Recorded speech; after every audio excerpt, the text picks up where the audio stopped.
नमस्कार, मी नेहा. आरसी नेटवर्कच्या लेटेस्ट बातमीपत्रात आपले स्वागत. अशा आहेत आजच्या हेडलाईन्स. हेडलाईन्स प्रस्तुत करता Marcus the readymade multibrand showroom.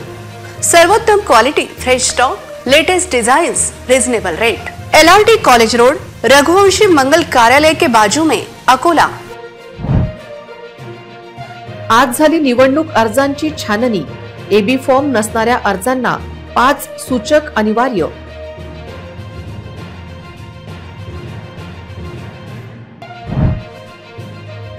Barshi टाकडीत नगरसेवकांचे 21 अर्ज बाद. नगराध्यक्ष पदाचा एक अर्ज रद्द.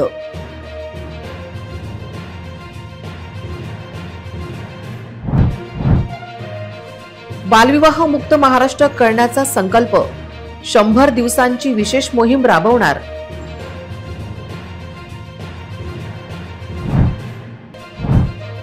अकोल्यात कडाक्याच्या थंडीमुळे जनजीवन विस्कळीत. वृद्ध आणि लहान मुलांना थंडीचा सर्वाधिक त्रास.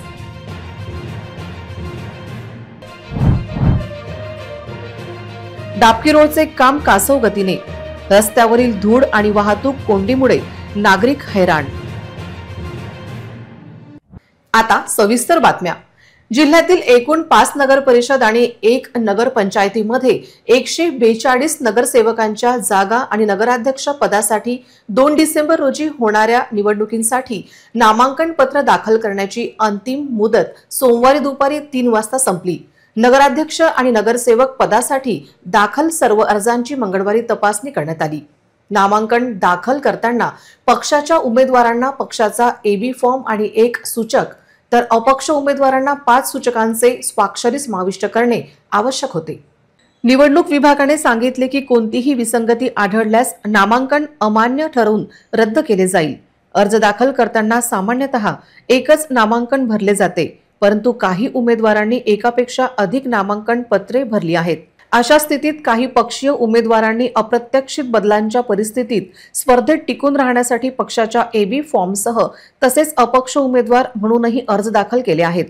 त्यामुळे एक अर्ज रद्द झाल्यास दुसरा अर्ज वैध राहतो. म्हणूनच दाखल झालेल्या अर्जांची संख्या आणि प्रत्यक्ष उमेदवारांची संख्या एकसारखी नसते.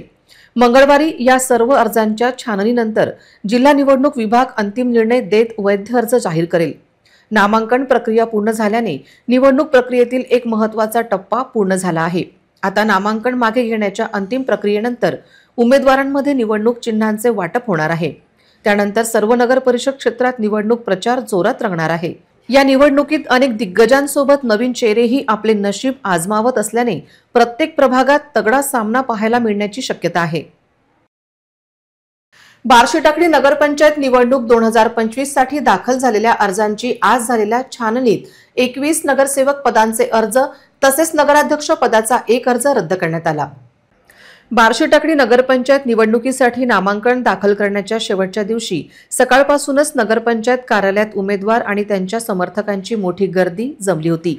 अनेक उमेदवारांनी आवश्यक कागदपत्रे पूर्ण करून शक्य तितक्या लवकर आपला अर्ज जमा करण्यासाठी कार्यालयात धाव घेतली. नगरसेवक पदासाठी एकूण 138 अर्ज दाखल झाले होते, तर नगराध्यक्ष पदासाठी 12 अर्ज भरले गेले होते. आज अर्ज छाननीच्या दिवशी नगरसेवक पदाचे 21 अर्ज रद्द करण्यात आले. तसेच नगराध्यक्ष पदाचा एक अर्ज रद्द करण्यात आला. 21 नोव्हेंबर ही अर्ज मागे घेण्याची तारीख असून त्यानंतर बार्शी टाकडी नगरपंचायत निवडणुकीचे चित्र स्पष्ट होईल, अशी माहिती बार्शी टाकडीचे तहसीलदार राजेश वजिरे यांनी दिली. टाकडी नगर पंचायत सार्वत्रिक निवडणूक 2025 अंतर्गत आज नामनिर्देशन पत्रांची छाननी करण्यात आलेली आहे. नगराध्यक्ष पद व 17 जागांकरिता आजची ही छाननी करण्यात आली. यामध्ये नगराध्यक्ष पदाकरिता प्राप्त अर्जांपैकी 1 अर्ज व उमेदवाराकरिता प्राप्त अर्जांपैकी 21 अर्ज हे नामंजूर करण्यात आलेले आहेत. आणि आता उद्या दिनांक 19 पासून दिनांक 21 पर्यंत 3 वाजेपर्यंत उमेदवारी मागे घेण्याचा कालावधी निश्चित केलेला आहे. धन्यवाद. महिला व बालविकास विभागाकडून बालविवाह मुक्त महाराष्ट्र अभियानात सर्व विभाग, धार्मिक नेते, स्थानिक स्वराज्य संस्था, शैक्षणिक संस्था, स्वयंसेवी संघटना व नागरिक यांना एकत्र आणण्यात येत आहे. 26 जानेवारीपर्यंत विविध कार्यक्रम राबविण्यात येणार असून सर्वांनी समन्वयाने कार्य करून महाराष्ट्र बालविवाह मुक्त करण्यात योगदान द्यावे असे आवाहन जिल्हाधिकारी वर्षा मीना यांनी आज येथे केले। बालविवाह मुक्त महाराष्ट्र या 100 दिवसांच्या मोहिमेच्या अनुषंगाने बैठक जिल्हाधिकाऱ्यांच्या अध्यक्षतेत झाली। यावेळी जिल्हा बाल संरक्षण अधिकारी राजू लाडुलकर, समिती सदस्य, बालकांच्या क्षेत्रात कार्य करणाऱ्या स्वयंसेवी संस्थांचे प्रतिनिधी, धार्मिक नेते यांच्यासह विवाह संबंधित सेवा पुरवठादार, हॉल मालक, मंडप मालक, लग्नपत्रिका छापणारे मुद्रक, वाजंत्री पथक, आचारी आदी व्यावसायिकांच्या संघटनांचे पदाधिकारी उपस्थित होते। जिल्हाधिकारी वर्षा मीना म्हणाल्या की जिल्ह्यात बालविवाह पूर्णपणे रोखणे गरजेचे आहे। त्यासाठी वेळीच कठोर कार्यवाही आणि गावोगावी व्यापक जनजागृती करावी। ग्राम स्तरावरील समित्या, अधिकारी, कर्मचारी यांच्या क्षमता वृद्धीसाठी कार्यशाळा घ्याव्यात।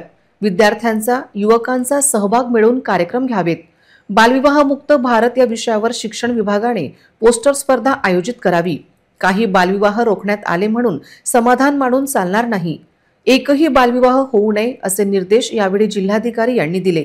आज झालेल्या बैठकीत अनुपस्थित राहिलेले अधिकारी व कर्मचाऱ्यांना कारणे दाखवा नोटिसा देण्याचे निर्देश जिल्हाधिकाऱ्यांनी दिले। गेल्या 2-3 दिवसांपासून वातावरणात अचानक वाढलेल्या थंडीमुळे अकोल्यातील नागरिक कुडकुडत आहेत। रात्रीच नव्हे तर दिवसाही थंडी जाणवत आहे। यामुळे प्रत्येकाला स्वेटर आणि जॅकेट घालून घराबाहेर पडावे लागत आहे। शहरात अनेक ठिकाणी लोक थंडीपासून वाचण्यासाठी आसरा घेताना दिसत आहेत। वृद्ध आणि लहान मुलांना सध्या थंडीचा सर्वाधिक त्रास होत आहे। महाबळेश्वराला साधारणपणे महाराष्ट्रातील सर्वात थंड शहर मानले जाते, परंतु सोमवारी विदर्भाने थंडीच्या बाबतीत महाबळेश्वरलाही मागे टाकले। विदर्भात पडणाऱ्या कडाक्याच्या थंडीमुळे गेल्या 2 दिवसात अकोल्याचे तापमान 11.9 अंशापर्यंत खाली आले आहे। थंडीची तीव्रता पाहता पारा आणखी खाली जाण्याची दाट शक्यता आहे। अपेक्षेनुसार नोव्हेंबरच्या सुरुवातीलाच विदर्भात थंडीची लाट सुरू झाली आहे। या लाटेने संपूर्ण विदर्भाला कडाक्याच्या थंडीने ग्रासले आहे। सकाळची थंडी दिवसभर जाणवत आहे। हवामान विभागाने राज्यात थंडीच्या लाटेचा इशारा दिला आहे। उत्तरेकडून येणारे थंड वाऱ्यांचा वेग वाढल्यामुळे तापमानात सातत्याने घट होत आहे। उत्तर महाराष्ट्रात थंडी विशेषतः कडाक्यांची असली तरी पश्चिम विदर्भातील वातावरणातही थंड झाले आहे। थंडीचा वाढता प्रभाव लक्षात घेता शहरातील गरम कपड्यांच्या बाजारपेठेत ग्राहकांची मोठी गर्दी दिसून येत आहे। सायंकाळनंतर अनेक नागरिक थंडीत बाहेर फिरण्याचा आनंद घेत आहेत। थंडीमुळे त्यांना स्वेटर आणि जॅकेट परिधान करावे लागत आहे। तसेच अनेक लोक शेकोटी पेटवून थंडीपासून बचाव करताना दिसत आहेत। थंडीची तीव्रता असूनही सकाळच्या फेरफटका मारणाऱ्यांचा उत्साह अजूनही कायम आहे। मात्र ज्येष्ठ नागरिक आणि लहान मुलांना सध्या थंडीचा सर्वाधिक त्रास होत आहे। त्यामुळे सर्वांना स्वतःचा थंडीपासून बचाव करण्याचे आवाहन करण्यात येत आहे। डाबकी रोडच्या विस्तारीकरणाच्या कामाची गती नागरिकांसाठी डोकेदुखी बनली आहे। बांधकाम एजन्सीने बऱ्याच काळापासून रस्त्याची खोदणी केली आहे आणि त्यांनी आणलेले पाईप देखील अनेक महिन्यांपासून रस्त्याच्या कडेला उघड्यावर पडून आहेत। सुमारे 2 महिन्यापर्यंत काम पूर्णपणे बंद राहिले, ज्यामुळे प्रगती आणखी मंदावली आहे। हे पाहता नागरिक हे बांधकाम कधी पूर्ण होईल याची आतुरतेने वाट पाहत आहेत। आता दुसऱ्या बाजूने रस्त्याचे खोदकाम सुरू झाले आहे, परंतु हे काम दिवसाच्या वेळी होत असल्यामुळे रस्ता खूप अरुंद झाला आहे। यामुळे दररोज डाबकी रोड परिसरात मोठी वाहतूक कोंडी होत आहे। ऑफिसला जाणारे, शाळा आणि कॉलेजचे विद्यार्थी दररोज उशिरा पोहोचत आहेत आणि धूळ व वाहतूक कोंडीच्या समस्येमुळे त्रस्त आहेत। दुचाकी वाहन चालकांना सर्वात त्रास सहन करावा लागत आहे। स्थानिक नागरिकांचे म्हणणे आहे की जर खोदकामाचे काम रात्रीच्या वेळी केले गेले तर वाहतूक कोंडी आणि धूळ या दोन्ही समस्यांपासून वाचता येईल। बांधकामाची मंदगती आणि नियोजनाच्या अभावामुळे नागरिकांमध्ये असंतोष वाढत आहे। डाबकी रोड हे शहरातील सर्वात व्यस्त रस्त्यांपैकी एक आहे। अशा परिस्थितीत नागरिकांना कोणताही त्रास होऊ नये यासाठी बांधकाम जलद गतीने आणि सुव्यवस्थित पद्धतीने पूर्ण करणे आवश्यक आहे। या समस्येमुळे नागरिक इतके कंटाळले आहे की आगामी महापालिका निवडणुकीत मत मागण्यासाठी येणाऱ्या सर्व जुन्या लोकप्रतिनिधींना याचे उत्तर द्यावे लागेल। Shri Samarth group of institution अंतर्गत स्थापित श्री समर्थ आयुर्वेदिक महाविद्यालय रिधोरा अकोला येथील प्रथम वर्षाचे सत्र 2025 ते 26 चे धन्वंतरी पूजन आणि हवन करून उत्साहात उद्घाटन झाले आहे। महाविद्यालयात प्रवेशाच्या पहिल्या दिवशी विद्यार्थ्यांचे आणि पालकांचे आणि प्राध्यापकांचे स्वागत ऑर्केस्ट्राच्या सुरावर पुष्पवर्षाव करून मोठ्या उत्साहाने आणि हर्षाने करण्यात आले। आजचा हा सोहळा विद्यार्थ्यांसाठी आणि पालकांसाठी आकर्षक आणि अविस्मरणीय ठरला। या समारंभात संस्थेच्या ज्येष्ठ मार्गदर्शिका ज्यांचा आशीर्वाद संस्थेवर नेहमी असतो अशा मातेसमान सुमनताई बाठे, कार्यक्रमाचे आणि संस्थेचे अध्यक्ष प्रोफेसर नितीन बाठे, प्रमुख अतिथी प्रख्यात doctor Harshvardhan Malokar, doctor Vineet Hingankar, doctor Manish Bhoyar, प्राध्यापक जयश्रीताई बाठे, प्राध्यापक राजेश बाठे, प्राध्यापक किशोर कोरपे आणि महाविद्यालयाचे प्राचार्य डॉक्टर आशिष चांडक मंचावर उपस्थित होते। श्री समर्थ आयुर्वेदिक महाविद्यालय अकोल्याच्या विद्यार्थ्यांचा प्रथम वर्षाचा दीक्षांत समारंभ आणि अभ्यासक्रमांचा परिचय तसेच माहिती सत्र अत्यंत उत्साहाने पार पडले। यामध्ये मान्यवरांचे मार्गदर्शन आणि प्राचार्य आशिष चांडक यांच्याद्वारे विशेष माहिती देण्यात सत्रही समाविष्ट होता। मंगलमंत्रांच्या उच्चाराने संपूर्ण वातावरण पवित्र झाले होते। विद्यार्थ्यांच्या चेहऱ्यावर या नव्या प्रवासाविषयीची उत्सुकता आणि आनंद स्पष्टपणे दिसत होता। परिचय दरम्यान संस्थेचे उद्दिष्ट, शिक्षणातील शिस्त, आयुर्वेदाच्या माध्यमातून समाजसेवा करण्याचे ध्येय आणि आगामी शैक्षणिक उपक्रमांविषयी माहिती देण्यात आली। समारंभातील मुख्य अतिथींनी आपल्या भाषणात अभिमान व्यक्त करत सांगितले, आधुनिक युगात जीवनशैली, वाढता तणाव आणि आरोग्य समस्यांमुळे आयुर्वेद शिक्षणाची माहिती दिवसेंदिवस वाढत आहे। अशा वेळी श्री समर्थ आयुर्वेदिक महाविद्यालय विद्यार्थ्यांना आयुर्वेद शिक्षणाला एक नवी दिशा देईल आणि विद्यार्थ्यांसाठी उज्ज्वल भविष्याचे दरवाजे उघडेल असा विश्वास त्यांनी व्यक्त केला।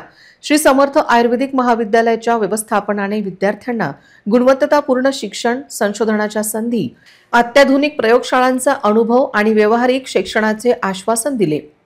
पहिल्याच दिवशी विद्यार्थ्यांनी आधुनिक प्रयोगशाळा, औषध निर्माण विभाग, सुसज्ज ग्रंथालय, आयुर्वेद उपचार केंद्र आणि इतर मूलभूत सुविधांची पाहणी केली। या कार्यक्रमात स्वागत गीत, महाविद्यालयाविषयी माहिती देणारी प्रभावी प्रस्तुती आणि संगीतमय कार्यक्रमामुळे विद्यार्थ्यांचा उत्साह अधिक वाढला। व्यवस्थापनाने उपस्थित सर्व लोकांचे आभार मानले आणि विद्यार्थ्यांच्या सर्वांगीण विकासाच्या कल्पनांशी पुन्हा एकदा पुष्टी केली। प्रथम दिवसाचा हा मनमोहक कार्यक्रम उत्साहपूर्ण आणि आनंदमय वातावरणात यशस्वीरित्या संपन्न झाला। या कार्यक्रमाच्या यशस्वीतेसाठी श्री समर्थ आयुर्वेदिक महाविद्यालयाचे प्राचार्य, शिक्षक स्टाफ आणि शिक्षकेतर कर्मचाऱ्यांसोबतच श्री समर्थ पब्लिक स्कूल रिधोरा आणि अकोला शाखेचे प्राचार्य, उपप्राचार्य आणि सर्व शिक्षक वर्गाने अथक परिश्रम घेतले। एकीकडे कापसाची तोडणी करून कापूस बाजारात आणला जात आहे, तर आंतरिक पीक म्हणून घेण्यात आलेल्या तुरीवर फवारणी केली जात आहे। अळ्यापासून पिकांचे संरक्षण करण्यात शेतकरी व्यस्त आहेत। शेतात पीक दाटल्याची ओरड जिल्ह्यातील विविध भागातील शेतकरी करीत आहेत। त्यामुळे तुरीच्या उत्पादनात घट होण्याची शक्यता आहे। तूर देखील शेतकऱ्यांना चांगले उत्पादन देणारे पीक आहे। तूर बाजारात विकून वर्षभर पुरेल अशा दृष्टीने शेतकरी घरात साठवणूक करून ठेवतात। यंदा पाऊस तसेच अन्य कारणांमुळे खरीप पिके प्रभावित झाली आहे। फवारणी तसेच शेतातील पिकांची निगा राखून पीक वाचण्यासाठी जिल्ह्यातील शेतकरी उपाययोजना करण्यात मग्न आहेत। इतके करूनही चांगला भाव मिळाला पाहिजे याकडे लक्ष राहणार आहे। अकोला शहराला पूर्णपणे कचरामुक्त करण्यासाठी 23 नवीन ई कचरा घंटा वाहने महानगरपालिकेमध्ये दाखल झाली आहेत, ज्यांची अतिरिक्त आयुक्तांच्या हस्ते पूजा करून त्यांना हिरवी झेंडी दाखवण्यात आली। अकोला शहराची वाढती लोकसंख्या आणि कचऱ्याच्या प्रमाणात झालेली वाढ यामुळे कचरा संकलनासाठी उपलब्ध असलेली वाहने अपुरी पडत होती। याच पार्श्वभूमीवर मनपाने संबंधित विभागाला अतिरिक्त वाहने उपलब्ध करून देण्याचे निर्देश दिले होते। मनपाची स्वच्छता व्यवस्था अधिक चांगली करण्यासाठी मनपाद्वारे 23 नवीन ई कचरा संकलन वाहने आणण्यात आली आहेत। या वाहनांचे उद्घाटन सोमवारी मनपाचे अतिरिक्त आयुक्त सुमेध अलोने यांच्या हस्ते करण्यात आले। याप्रसंगी उपायुक्त विजय पारतवार, दिलीप जाधव, सहाय्यक आयुक्त विठ्ठल देवकते, पूर्व झोनचे क्षेत्रीय अधिकारी राजेश सरप, गजानन घोंगे, देविदास निकालजे, स्वच्छता विभाग प्रमुख प्रशांत राजूरकर, निवडणूक विभाग प्रमुख अनिल बिडवे, वरिष्ठ आरोग्य निरीक्षक संजय खोसे आदी उपस्थित होते। अकोला शहर पूर्णतः कचरामुक्त करण्याच्या दृष्टीने माननीय आयुक्तांचे जे मानस होता त्यानुसार घनकचऱ्याचं जे घराघरातून संकलन करण्याचं कंत्राट देण्यात आलेलं आहे।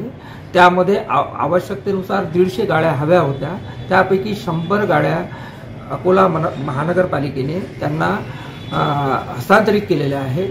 परंतु पूर्णतः प्रत्येक घरामध्ये कचरा घंटा गाडी पोहोचावी याकरता 50 कचरा घंटा गाड्या त्या अर्बन इन्व्हायरोला विकत घेणे आवश्यक होते। त्यापैकी 23 गाड्या त्यांनी आणल्या। त्याचं लोकार्पणाचे कार्य अतिरिक्त आयुक्त साहेबांच्या हस्ते करण्यात आलं।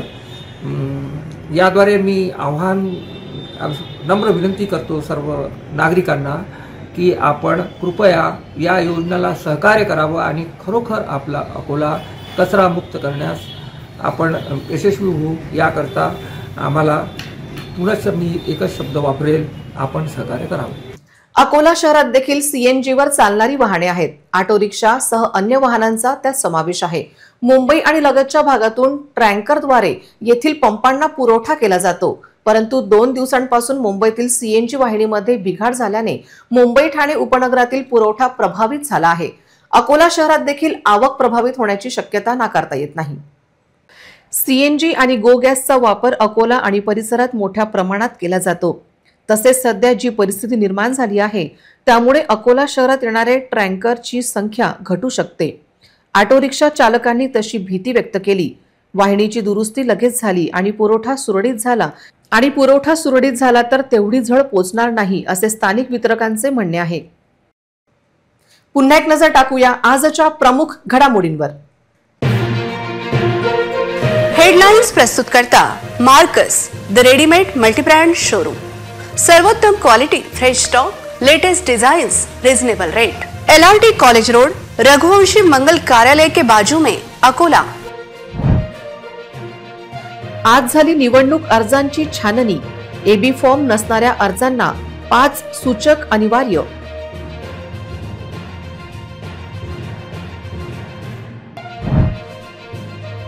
बार्शी टाकडीत नगरसेवकांचे 21 अर्ज बाद। नगराध्यक्ष पदाचा 1 अर्ज रद्द।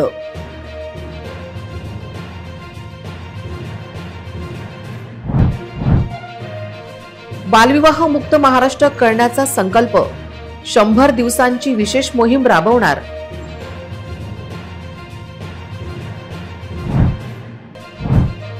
अकोल्यात कडाक्याच्या थंडीमुळे जनजीवन विस्कळीत। वृद्ध आणि लहान मुलांना थंडीचा सर्वाधिक त्रास।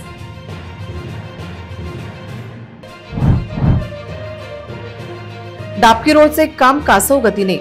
रस्त्यावरील धूळ आणि वाहतूक कोंडीमुळे नागरिक हैराण।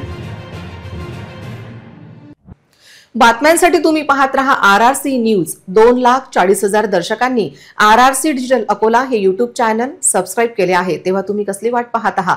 तुम्ही पण सबस्क्राइब करा आणि बेल आयकॉन क्लिक करत RRCच्या बातम्या निरंतर पहा।